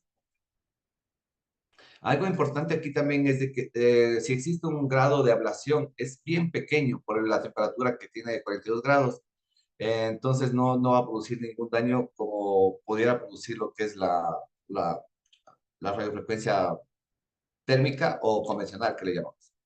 La radiofrecuencia pulsada tiene algunas indicaciones. Específicamente va para dolor radicular agudo sin déficit neurológico. Mucho cuidado, porque si hay un déficit neurológico, ya tiene que ir donde el neurocirujano a que valore a ver si que necesita ya algo quirúrgico. No es la panacea lo que es radiofrecuencia, porque no vamos a equivocar. y queramos hacer alguna radiofrecuencia a un paciente que tiene déficit neurológico, y con eso más bien lo podemos complicar. El dolor radicular crónico por enfermedad degenerativa o fibrosis, como son hernias discales, estenos de canal, síndrome de espalda fallida. Igual, el síndrome de espalda fallida también es un poco controversial porque no hay mucha evidencia. El síndrome de espalda fallida prácticamente sería una indicación que vaya directamente a lo que es el, eh, los catéteres implantables. Entonces, lo indican, pero yo le veo que no hay mucha evidencia. También se utiliza el dolor radicular de origen tumoral, claudicación neurógena con distribución dermatomérica, dolor discogénico con respuesta positiva al bloqueo selectivo del ganglio de la raíz dorsal. Muchos en literatura hablan que primero siempre tenemos que hacer un bloqueo con anestésico local y si nos va bien, posteriormente podríamos hacer una radiofrecuencia pulsada. Acuérdense que igualmente la radiofrecuencia es cara, las agujas son caras, entonces, pues primero hacer un bloqueo. Y también dolor post-amputación. Las contraindicaciones de la radiofrecuencia pulsada son alergia a anestésicos locales, embarazo, lactancia, infección sistémico local en el sitio de la punción. Mucho cuidado porque no vas a llevar, como en toda cirugía, llevar la infección hacia la columna. Imposibilidad del paciente de mantener la posición en decúbito prono. Alteración de la coagulación o terapia anticoagulante. Recuerden igualmente que la aguja se introduce casi unos 7, dependiendo del paciente, hasta 10 centímetros. Y si no tiene una coagulación buena, tú puedes coger una arteria, una vena y pues se hará un hematoma y se complicará. Proceso agudo no controlado y enfermedad psiquiátrica no controlada. En estos pacientes igual. Algo que habló Guillermo, siempre tiene que haber una valoración psicológica y psiquiátrica en estos pacientes, porque la mayoría de pacientes vienen igualmente ya con un problema psicológico o psiquiátrico. Recuerden que el dolor puede producir ansiedad y depresión, o la depresión puede producir dolor. Entonces tenemos que determinar mucho esa parte. Si no, no nos va bien. Si podemos hacer radiofrecuencia pulsada, podemos colocar catéteres implantables, podemos hacer lo que sea y el paciente nunca va a mejorar si tiene algún problema psiquiátrico o psicológico. El material que usamos siempre se lo debe hacer en quirófano. Cuidado de hacer en consultorios sin todas las debidas precauciones. El arco en C, campos estériles, el equipo de radiofrecuencia, los electrodos de 10 milímetros con punta activa, de 10 centímetros, perdón, con punta activa de 10 milímetros, que puede ser punta curva y rombo. Anestesia local, que puede ser lidocaína, bupivacaína, y también se coloca corticoide. Y siempre tener contraste no iónico para que por cualquier perforación no vaya hacia el espacio raquídeo. Otro es siempre la monitorización. Siempre hacer con un anestesiólogo. Bueno, algunos no lo hacen, la mayoría ya no lo hace con anestesiólogo. Otros se suele usar un anestesiólogo igualmente para que nos ayude sedando y nosotros que se ocupa de realizar el procedimiento está más tranquilo. Es mi opinión personal. La mayoría de veces no utiliza anestesiólogo. La preparación tenemos que siempre hacer un consentimiento informado por cualquier complicación, riesgos, explicarle que el paciente no es igualmente, como digo, la panacea o ya haces radiofrecuencia y eres el mejor, haces radiofrecuencia y le quitas el dolor al paciente. Hay muchos pacientes que no responden a la radiofrecuencia. Entonces, igualmente, consentimiento informado de los riesgos, complicaciones y la posible mejoría que puede ir de un 30% hasta un 80% o no puede irle bien. ¿Ya? En ayunas también siempre debe estar 6 a 8 horas por la sedación, colocar vía periférica, la monitorización siempre igualmente, y puedes poner anestesia local y al anestesiólogo que le hará la ansiolisis o la sedación.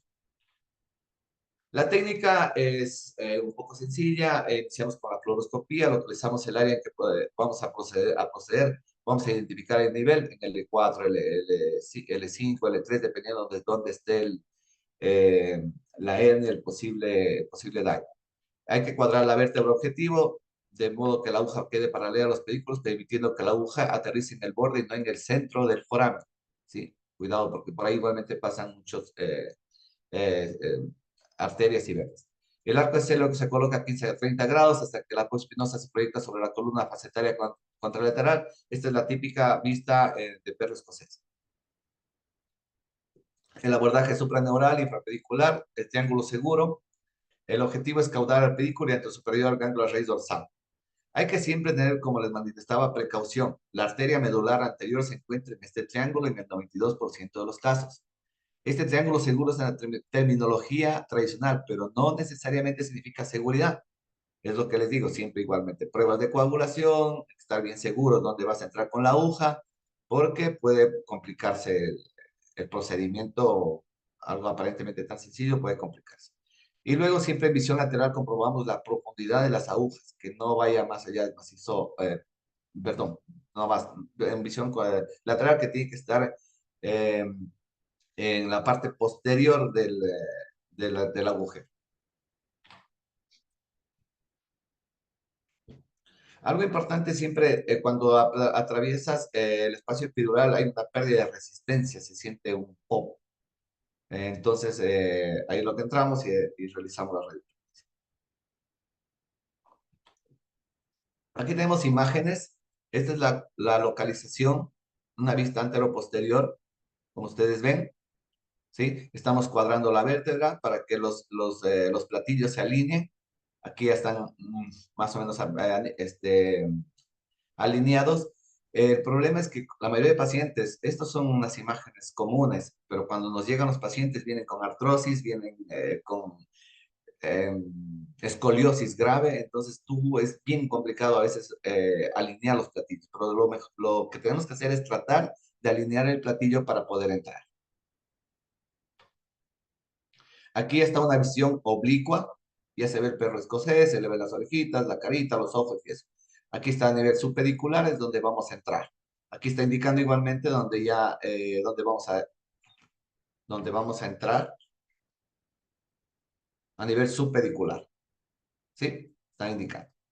Más o menos se habla a las 6 de la tarde, más o menos como así le tomaban, que vamos a colocar la aguja. Aquí ya está colocada la aguja, está en una visión anteroposterior, ya se colocó contraste para dibujar el ganglio de la raíz dorsal. Es lo que les decía, siempre hay que poner contraste para evitar cualquier complicación, si no estás en un vaso y si estás verdaderamente en el ganglio de la raíz dorsal. Aquí se está dibujando. Esta es la vista lateral. La aguja no puede sobrepasar el espacio anterior, sino debe quedarse en el espacio posterior. Eso nos va a ayudar a que no existan complicaciones, porque pasamos de acá hasta las arterias, las venas, y los movimientos son súper pequeños para evitar cualquier complicación. Un movimiento mal de la aguja. La aguja, si vos la mueves o la colocas mal o introduces mucho, se te va muy lejos. Y en estos lugares no puedes darte ese lujo de coger y mover la aguja fácilmente. Por eso es de que el proceso de formación e intervencionismo es largo, es muy largo, y pues hay que tener todas las debidas precauciones para realizar estos procedimientos. Los efectos secundarios y complicaciones de la radiofrecuencia pulsada son la mayor complicación de la función radicular, que puede ir acompañada o no de neuritis. No se han descrito complicaciones permanentes con el empleo de esta técnica. El riesgo de la punción intramuscular o intratecal hay casos que se ha pasado el espacio intratecal, han colocado contraste en el espacio intratecal que no es el adecuado y eso va a terminar en algo catastrófico. Puede haber incontinencia intestinal o vesical, sangrado, incremento. También algunas veces, en vez de mejorar el dolor, puede haber que haya incremento del dolor, que se produzca la neuritis, ¿sí? Y para atenuar los síntomas de la neuritis siempre utilizamos un corticoide. Como manifestaban Carlitos y Guillermo, es de que antiguamente, no antiguamente, todavía se sigue usando lo que es, dependiendo en el lugar en que estés, se sigue usando igualmente todavía los corticoides particulados. El problema es que si no utilizas contraste y metes un particulado por mala suerte, se te va, pues las complicaciones también van a ser catastróficas. Siempre es de suma importancia la utilización de contraste a tiempo real cuando se piensa inyectar este tipo de medicación por el riesgo de inyección intravascular y sus consecuencias. Eso es todo con respecto a mi charla. No sé si tienen alguna pregunta para que nos ayude a responder Carlitos y yo voy a revisar.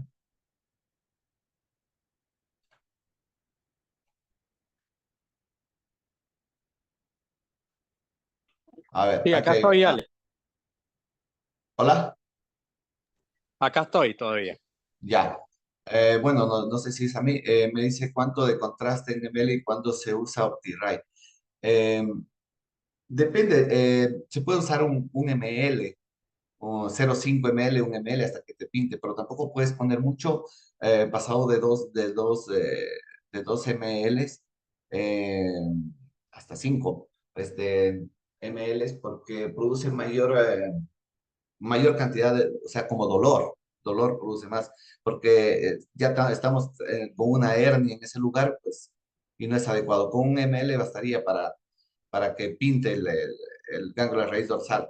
La otra es de que en nuestro medio casi no existe un medio de contraste adecuado. El que tenemos la mayoría y que nosotros se ha usado siempre es uno que está contraindicado que vaya al espacio raquídeo.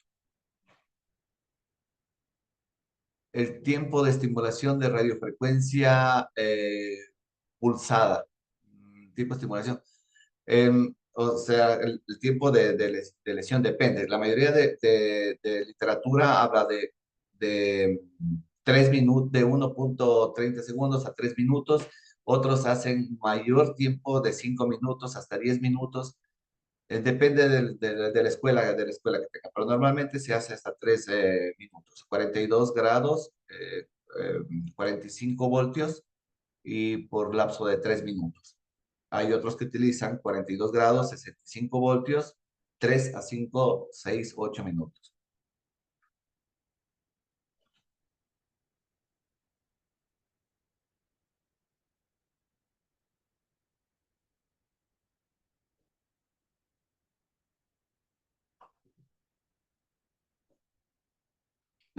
No tenemos, creo, más preguntas. Creo que respondí.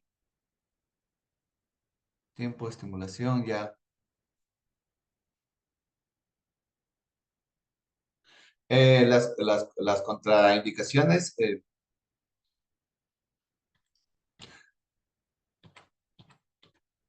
alergia a lo que les manifestaba, alergia a los anestésicos locales, alergia también al contraste también, ¿ya? Embarazo, lactancia, la infección en el lugar de la lesión, la imposibilidad también del paciente de mantenerse en posición de cúbito prono el paciente, la alteración de la coagulación o terapia anticoagulante, mucho cuidado porque como les digo, ahí están pasando vasos grandes y entonces arterias que puede terminar mal. Un proceso agudo que no esté bien controlado y una enfermedad psiquiátrica no controlada.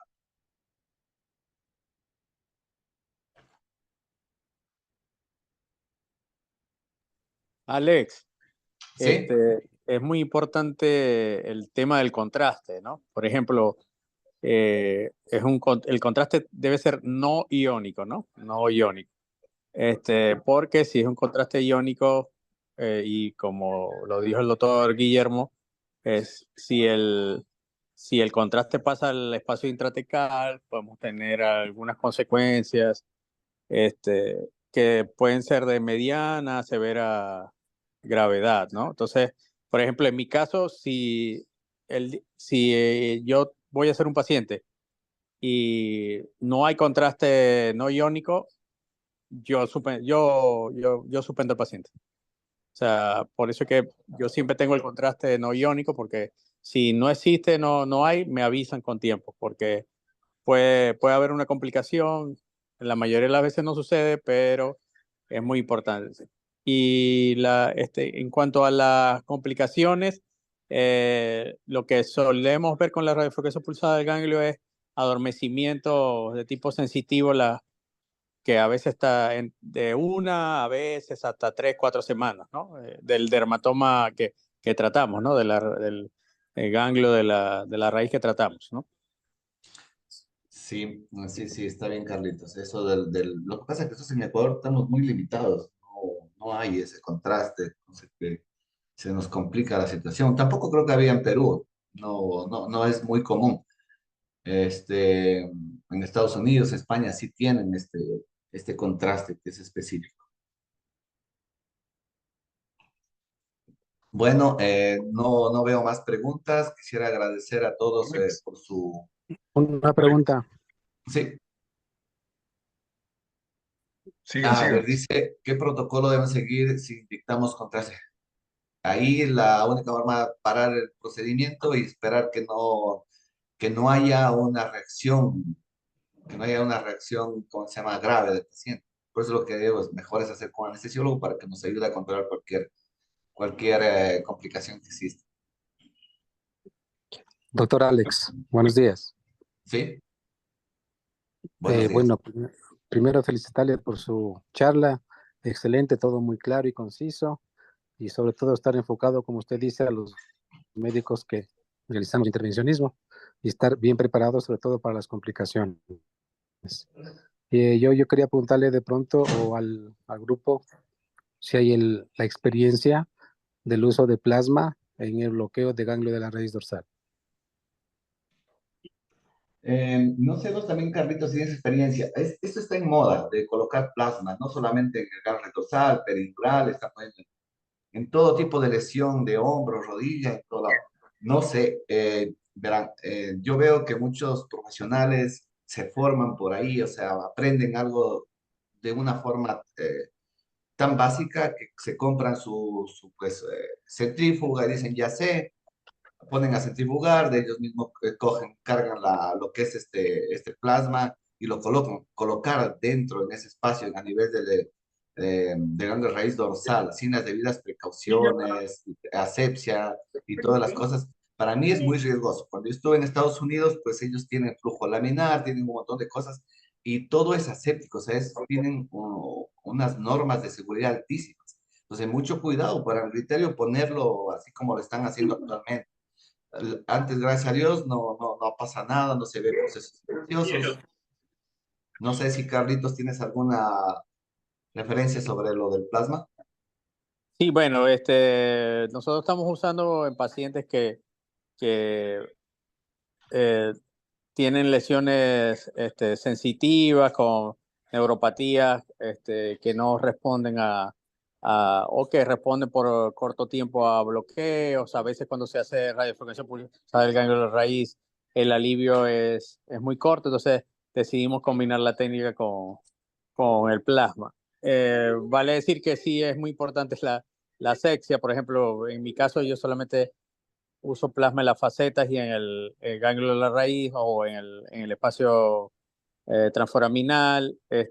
No uso intradiscal porque sí hay bastantes reportes de discitis con el uso de plasma, pero sí es una buena técnica y funciona bastante bien en pacientes con neuropatías que reciben tratamiento de moduladores y continúan con dolor.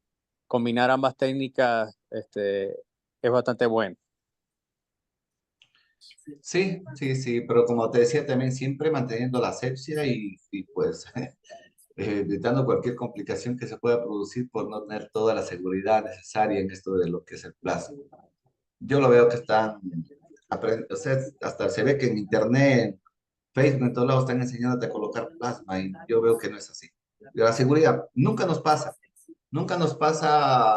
a ninguna complicación, pero el rato que nos pase esto y nos lleguen a ver que estamos haciendo plasma en el consultorio, o sea, sin las debidas precauciones, pues se nos vendrá un juicio grave. Alex, ¿Sí? ¿cuáles son las causas más frecuentes para que falle la técnica de radiofrecuencia del ganglio de la raíz dorsal? Ya, ahí más que todo es ver que tenga un déficit neurológico avanzado, porque, y depende, si no introduces bien la aguja, si no estimulaste y estás muy lejos del ganglio de raíz dorsal, por decir, se estimuló a nivel sensitivo a un voltio, pues estás lejos, tiene que siempre ser menos de 0,6 voltios, estimular de forma sensitiva o reproducir el dolor. Y la parte, el movimiento, la estimulación motora siempre va a ser al doble. Por ejemplo, si a 0,3 ya se estimuló o dio positivo la referencia del dolor, pues a 0.6, 0.7 ya tiene que también igual producir estimulación motora. Entonces a veces se quedan fuera, por lo que no hay contraste, no se pinta, no se sabe dónde está. Eh, eso creo que es la mayoría de veces. A veces toca repetir, porque no les va bien la primera vez. Entonces, hay que esperarse por lo menos un mes. Y algo tiene importante la radiofrecuencia pulsada es de que no actúa enseguida, sino actúa a partir de las 3 semanas y va mejorando conforme va pasando el tiempo. Así que tiene que tener un periodo de control, de observación, de observación del paciente. Muchas gracias.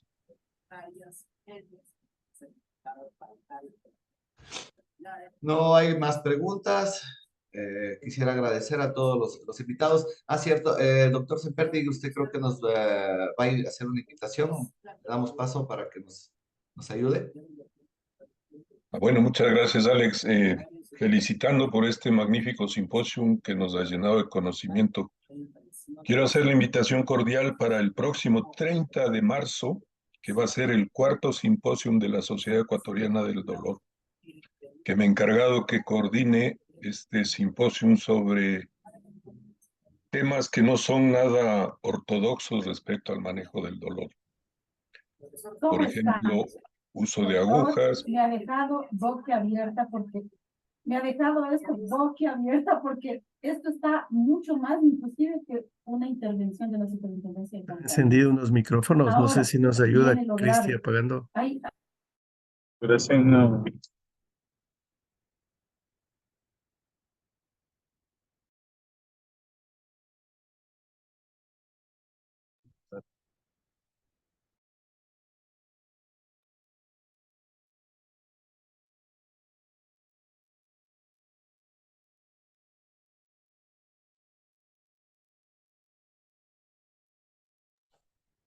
Doctor Manolito, por favor, ¿puede continuar? ¿Me escuchan? Sí. Bueno, les decía que estamos preparando con entusiasmo un simposio de medicinas un poco ortodoxas respecto al manejo del dolor, como uso de anestésicos locales, uso de agujas, uso de vitaminas, minerales, aminoácidos, y por qué no también hablar un poco de hipnoterapia para el tratamiento del dolor. Así que les hago la cordial invitación para el 30 de marzo. Esperemos que tengamos la misma concurrencia que hemos tenido en este magnífico simposio de hoy. Eso era, muchísimas gracias. Gracias, doctor Manolito. Creo que el doctor Mario Paz también quiere dar unas palabras. Sí, buenos días con todos. Realmente me uno a las felicitaciones. Realmente un gran simposio. Al doctor Carlitos Villalobos, pues nuestro agradecimiento por su participación. Nada más quería comentarles un par de cositas acerca de algunas cosas que se están realizando tanto dentro de la sociedad como de la FEDELAD. Bueno, no sé si puedo compartir unos minutitos la pantalla, si es que puedo hacerlo. Creo que sí. Siga. Ya. Bien. Entonces, básicamente, lo que yo les quería comentar un poco es cómo estamos avanzando en los temas específicamente de la educación médica continua. No sé si ahí se logra ver.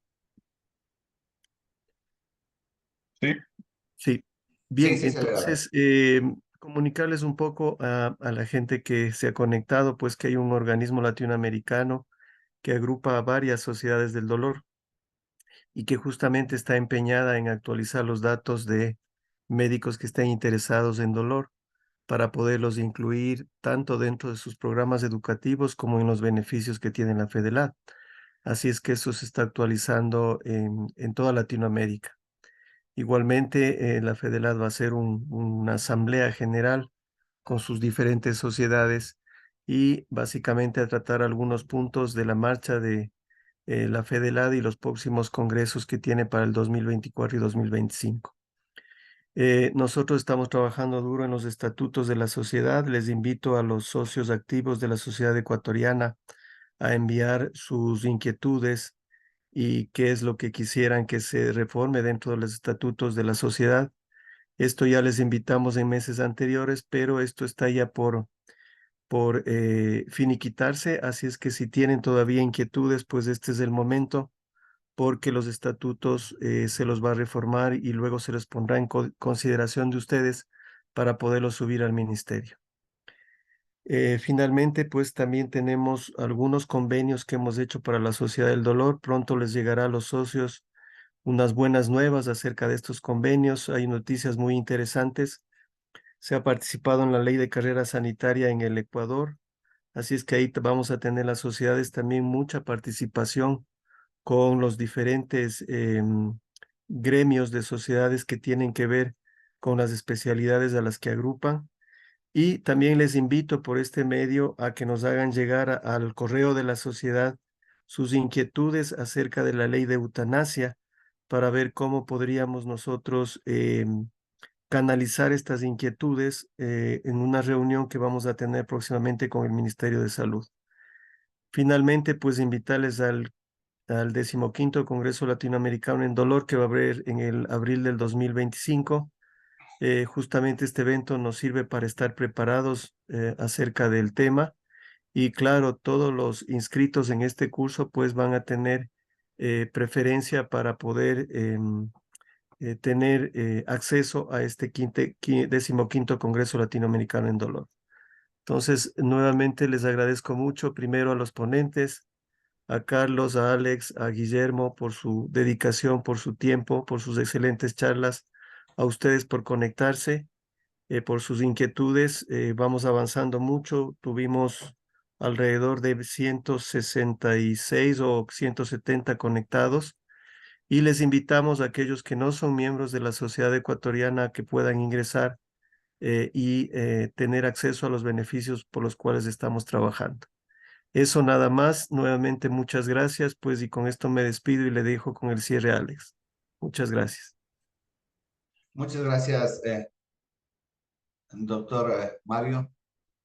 Bueno, unas palabras igualmente que es sobre esto del intervencionismo. Hay que tener mucho cuidado, hay que prepararse bien, no es de la noche a la mañana que se puede hacer intervencionismo. No se aprende solamente en cursos, en talleres. Esto es delicado, les digo, el movimiento de las agujas en lugares, por ejemplo, base del cerebro, columna cervical, muchos lugares donde se entra con las agujas, un movimiento mal hecho, pues puede ser muy, muy, muy catastrófico. Y bueno, justo hablando acerca también de esto del Ministerio de Salud que hablaba el doctor, sí, sería que se norme o se mande un oficio igualmente para ver esto de los profesionales que realizan también esa parte de intervencionismo. Por ejemplo, colegas como quiroprácticos, son profesionales que están haciendo intervencionismo, colocando lo que les comentaba el plasma sin las debidas precauciones. Entonces sí creo que se debe regular también esa parte, doctor Mario. Bueno, muchas gracias con todos. Les agradezco por su participación, al doctor Carlito Villalobos, a Guillermo López, pues muchas gracias. Hasta la próxima.